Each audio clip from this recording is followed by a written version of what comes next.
Mike Lowry est un séducteur invétéré et célibataire. Marcus Burnett est un homme rangé, marié et père de famille. Ils sont à la fois collègues, policiers à Miami et amis.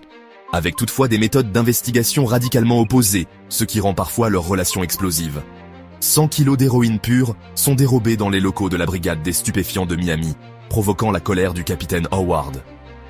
Les agents de la police de Miami ont 72 heures pour retrouver les coupables. Au même moment, la meilleure amie de Mike Lowry est assassinée lors d'un règlement de compte entre criminels.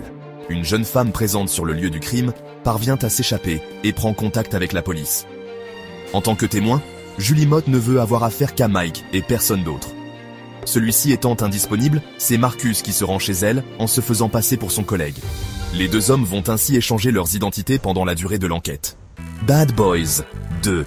Johnny Tapia, puissant baron de la drogue, fait circuler ses pilules d'ecstasy dans les boîtes les plus branchées de Miami. Depuis leur dernière enquête, Mike Lowry et Marcus Burnett accomplissent des missions sans histoire, jusqu'au jour où Mike tire accidentellement dans le postérieur de Marcus. Ce dernier ressent de l'humiliation et de la gêne, à continuer à faire équipe avec un homme qu'il commence à juger irresponsable et immature. Il prend donc la décision de se faire muter.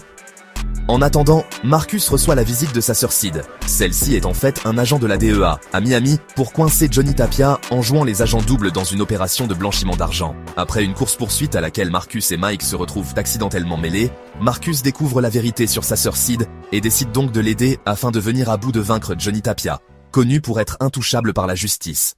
Bad Boys for Life. Alors que Marcus est devenu grand-père et s'apprête à raccrocher, Mike est la cible d'un mystérieux tueur, Armando. Ce dernier agit sur les ordres de sa mère Isabelle, assoiffée de vengeance. Bad Boys, Ride or Die. Alors que les inspecteurs Mike Lowry et Marcus Burnett enquêtent sur la corruption qui règne au sein de la police de Miami, leur capitaine Conrad Howard est accusé après sa mort d'être lié à des mafieux roumains. Les deux amis vont se retrouver pris au piège et traqués comme des fugitifs. Ils vont cependant tenter de prouver leur innocence en résolvant l'affaire.